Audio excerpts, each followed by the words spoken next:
Assalamualaikum warahmatullahi wabarakatuh.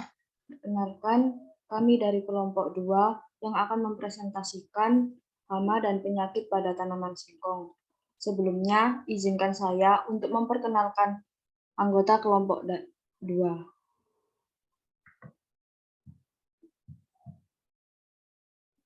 Yang pertama, ada Muhammad Rafli sama dengan MPM terakhir 096. Yang kedua, ada Dian Avianti Putri dengan MPM terakhir 097. Yang ketiga, ada Iza Muhammad Irsyaf dengan MPM terakhir 098. Yang keempat, ada Firdaus Ahmad Jauki dengan MPM terakhir 099. Yang kelima, ada Khairina Kamila Rohani dengan MPM terakhir 107. Yang keenam ada Ahmad Rivaldi Maulana dengan MPM terakhir 1110. Yang ketujuh ada Marsanda Pingkan dengan MPM terakhir 115. Yang kedelapan ada Sinta Dayu Aringgani dengan MPM terakhir 116. Dan terakhir ada Rizkiatul Awalu Bil Hikmah dengan MPM terakhir 123. Selanjutnya akan dipresentasikan oleh Rafli.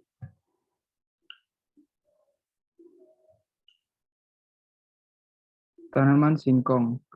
Singkong merupakan salah satu tanaman pangan alternatif pengganti beras sebagai makanan pokok. Keunggulan tanaman singkong dibandingkan tanaman pertanian lain seperti beras adalah mudah untuk dibudidayakan, tahan terhadap serangan hama dan penyakit, mampu bertahan pada kondisi kekurangan air atau curah hujan yang rendah, dapat berproduksi dengan baik di tanah yang miskin hara. Tanaman singkong ini mulai kali dikenal di Amerika Selatan. Tanaman singkong termasuk jenis tanaman perdu. Tanaman singkong ini bisa dipanen setelah 6 sampai 7 bulan dari masa penanaman. Tanaman singkong ini bisa tumbuh dimanapun tempat, kecuali di tempat yang becek dan terendam air. Singkong merupakan tanaman yang memiliki daya adaptasi yang tinggi terhadap berbagai kondisi tanah serta tidak memerlukan perawatan khusus. Tanaman ini dapat tumbuh sepanjang tahun di daerah tropis dan memiliki daya adaptasi yang tinggi terhadap kondisi berbagai tanah.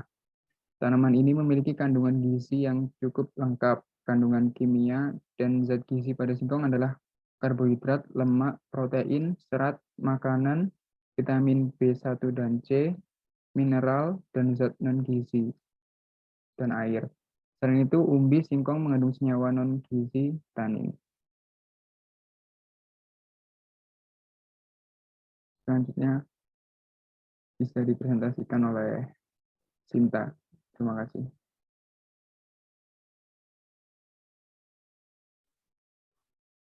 Selanjutnya yaitu hama belalang hijau pada tanaman singkong.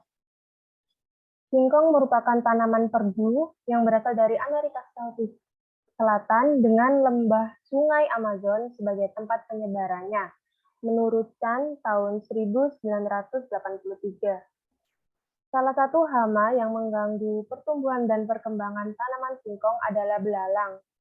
Belalang hijau atau Oxia tergolong dalam ordo Orthoptera famili Aricididae, subfamili Oxinae.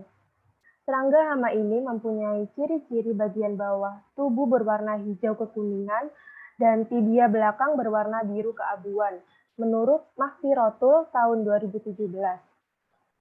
Serangga ini juga tersebar di banyak daerah, tidak hanya di Indonesia, namun juga di negara besar lainnya seperti Asia dan Afrika. Next. Analisis penting. Belalang hijau merupakan hewan polifat yang memakan berbagai jenis tanaman. Dikarenakan makanannya yang bervariasi ini, populasinya di alam sangatlah banyak. Serangga ini seringkali menjadi hama pertanian yang merepotkan para petani. Populasinya yang banyak ini menyebabkan belalang hijau menjadi salah satu hama penting dalam budidaya tanaman ubi kayu. Selain ubi kayu, belalang juga menjadi hama pada budidaya apel, brokoli, kubis, kakao, jeruk, kapas, tebu, dan lain sebagainya. Belalang hijau memiliki kemampuan adaptasi yang sangat baik pada lingkungan tempat tinggalnya. Bahkan, sering banyak ditemukan pada daerah lingkungan perkotaan. Ya, selanjutnya untuk bioekologi. Seperti jenis belalang lainnya, belalang hijau berkembang biak dengan cara bertelur.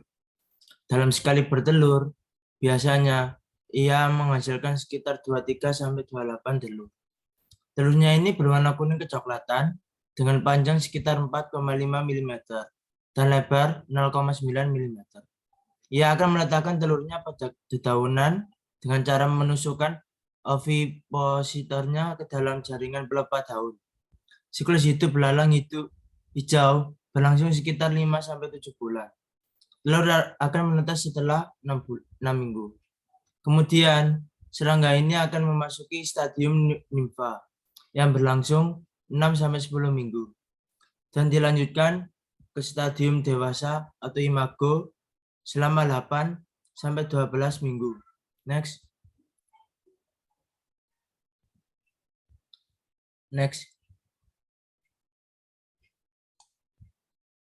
Itu selanjutnya gejala serangan. Gejala serangan hama belalang terlihat pada daun yang berlubang dan mengerut. Pada kerusakan yang lebih parah, daun akan menguning yang hanya akan menyisakan tulang daunnya saja. Akibat bekas gigitan, kemudian daun akan melayu. Gejala kerusakan selanjutnya adalah berupa gerakan pada daun yang tidak teratur. Selain daun, serangga ini juga memakan tangkai daun. Pada serangan yang parah, daun tanaman dapat rusak berat.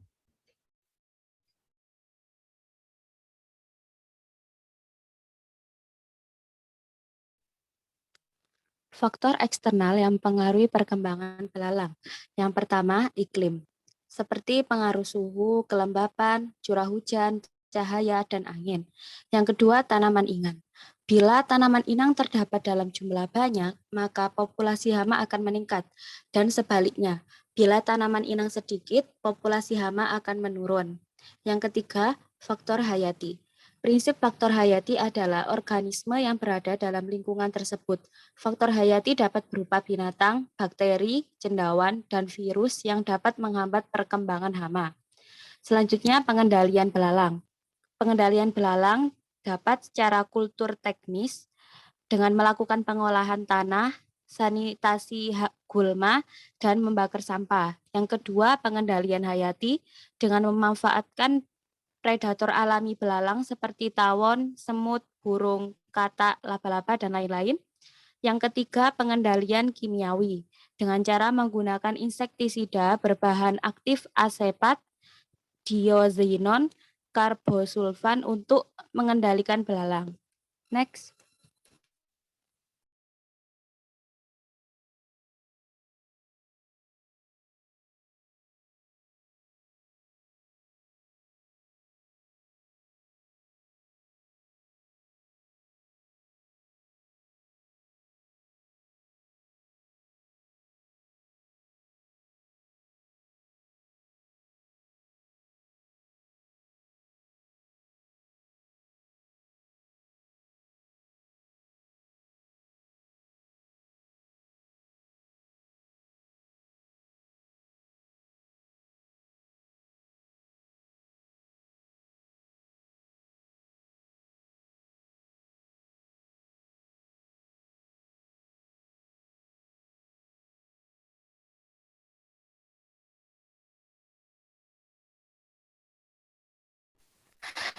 Ya, ini merupakan bukti pencarian hama belalang di tanaman singkong.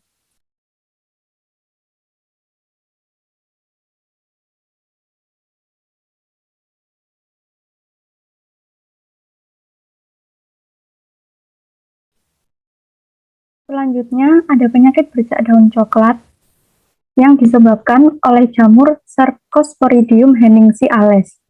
Jamur ini disebut juga dengan nama Cercospora henningsi ataupun C. manihotis dan Mycosparella manihotis pada fase sempurnanya. Penyakit bercak daun coklat sudah tersebar di daerah tropik, di mana tanaman ubi kayu dibudidayakan.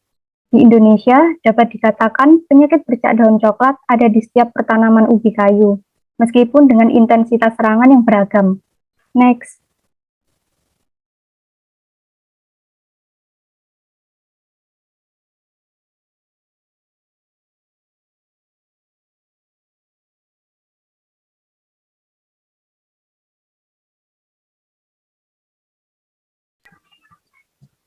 Selanjutnya, analisis penting. Analisis penting secara umum penyakit bercak daun dianggap tidak merupakan penyakit penting karena tanaman tidak sampai mati, tetap tumbuh dan menghasilkan. Oleh karena itu, petani tidak pernah melakukan upaya pengendalian terhadap penyakit tersebut. Tapi pengamatan di lapang menunjukkan bahwa pada varietas yang rentan, infeksi terjadi pada tanaman muda dan pada kondisi yang mendukung, penyakit akan berkembang hingga menyerang seluruh daun. Pada kondisi demikian, penyakit akan berkembang hingga menyerang seluruh daun. Pada kondisi selanjutnya akan menurunkan hasil singkong secara nyata. Di antara penyakit bercak daun coklat dianggap yang paling penting. Menurut Santos 2004, jamur Henningsi merusak daun, sementara itu produksi ubi kayu sangat dipengaruhi oleh faktor-faktor yang dapat mengurangi lama hidup daun serta laju fotosintesis pada daun. Terdapat korelasi negatif nyata antara keparahan penyakit dan jumlah dan berat umbi. Pada varietas yang tahan, kehilangan hasil umbi tidak nyata, tetapi pada klon-klon rentan kehilangan hasil mencapai 26-30%. Di Afrika, pada kondisi curah hujan tinggi, infeksi bercak daun coklat dapat mengakibatkan kehilangan hasil hingga 20%. Takatsu 1990 mencatat kehilangan hasil ubi kayu akibat infeksi Cercospora henningsi bersama Cercospora viscosae dapat mencapai 30%. Di samping berpengaruh terhadap produksi, serangan penyakit juga berpengaruh terhadap proporsi kandungan pati. Secara kuantitas, akibat penyakit bercak daun Cercospora dan penyakit kanker batang oleh jamur Sphaseoloma yang menyerang bersamaan dapat menurunkan hasil ubi kayu sebesar 3 ton per hektar. Next.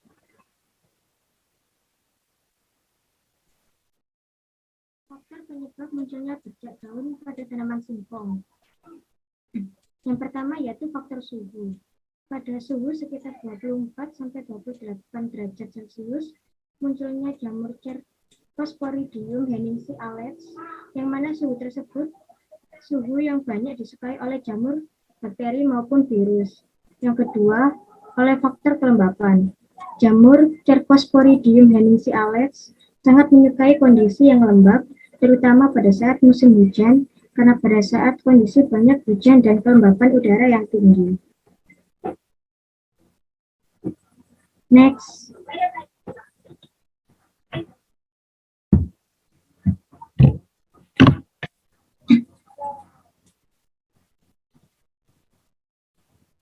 Bioekologi. Penyakit berkembang pada musim hujan. Sporulasi terjadi pada kelembapan relatif 95-100 derajat Celcius. Sebaliknya pada kelembapan rendah, yaitu berkisar 40-60%. Pembentukan spora sangat rendah. Sejalan dengan hal tersebut, perkecambahan spora juga akan terjadi dengan baik pada kelembapan yang tinggi, yaitu 80-100%. Produksi konidia paling baik pada kelembapan 95-100%. Konidia mulai berkecambah membentuk 1-2 bulu kecambah 9 jam setelah inokulasi. Bulu kecambah langsung menembus epidermis tanpa membentuk apresorium. Bulu kecambah tidak masuk melalui stomata, meskipun melewati stomata yang terbuka. Gejala bercak daun mulai terlihat lebih kurang 9 hari setelah inokulasi dan konidia muncul pada 14 hari setelah inokulasi. Gejala mulai tampak pada permukaan atas atau abaksial daun, diikuti 2 hari kemudian tampak pada permukaan bawah atau adaksial daun. Pada sisi daun bagian bawah, kadang-kadang terlihat adanya struktur badan buah atau perithecium dari jamur sebagai tempat produksi spora. Next. Gejala penyakit. Gejala penyakit berupa bercak daun, terutama terjadi pada daun-daun di batang bagian bawah atau daun tua, dan semakin sedikit terdapat pada daun yang muda. Hal tersebut karena daun tua tersebut lebih rentan daripada daun-daun yang lebih muda. Gejala awal penyakit ini berupa bercak kecil berwarna putih hingga coklat muda terlihat jelas pada sisi daun, dan di tepi bercak kadang-kadang dibatasi lingkaran berwarna agak ungu. Pada perkembangan selanjutnya, bercak-bercak berubah menjadi berwarna coklat karena matinya jaringan daun tepat di bagian bercak. Dan jaringan daun yang mati pada bercak nekrotik akan mengakibatkan terjadinya pengkarutan dan mudah rontok, sehingga pada daun akan nampak adanya lubang-lubang bekas penyakit yang berukuran sangat beragam antara 3–12 mm. Pada serangan parah, daun yang terserang penyakit akan menguning, kering, dan gugur sebelum masanya atau yang disebut prematur. Next.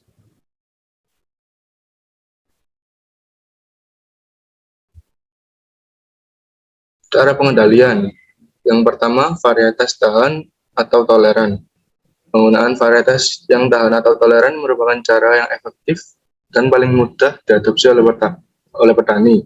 Oleh karena itu, program perakitan varietas ubi kayu dengan produktivitas tinggi dan tahan atau toleran penyakit bercak daun coklat banyak digunakan oleh lembaga penelitian di berbagai negara.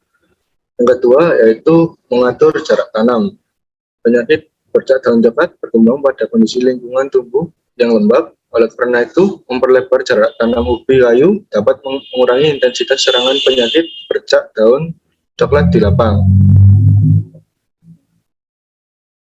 Cara ini selain dapat memberikan kondisi yang kurang mendukung perkembangan penyakit Cercospora spp, juga dapat meningkatkan hasil ubi. Yang ketiga, pertumbuhan tanaman. Ketahanan tanaman terhadap infeksi jamur bercak daun coklat dipengaruhi oleh pertumbuhan tanaman. Pada kondisi pertumbuhan yang kurang subur, tanaman menjadi tahan dibandingkan pada kondisi yang sesuai. Kesuburan tanah tidak berpengaruh terhadap penyakit tersebut. Yang terakhir yaitu pengendalian kimiawi. Penyemprotan berbagai fungisida setiap minggu mampu meningkatkan hasil ubi varietas Lianera yang rentan infeksi jamur C. Henningsi dan C. viscosae sebanyak 14%. Tetapi penyemprotan kurang dari itu menjadi kurang efektif. Next.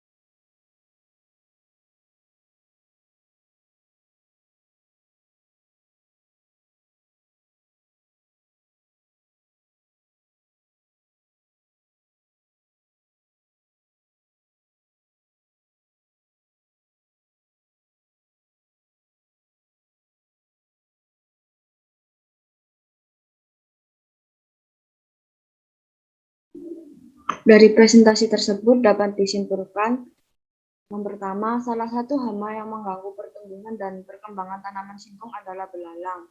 Gejala serangan hama belalang terlihat pada daun yang berlubang dan mengkerut.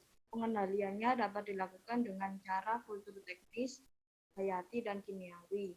Yang kedua, penyakit bercak daun coklat yang disebabkan oleh jamur Cercosporidium henningsi ales yang memiliki gejala salah satunya yaitu bercak kecil berwarna putih hingga coklat muda terlihat jelas pada sisi atas daun dapat dikendalikan dengan menggunakan varietas tahan atau toleran, mengatur jarak tanam, dan pengendalian kimiawi. Sekian dari presentasi kelompok 2. Wassalamualaikum warahmatullahi wabarakatuh.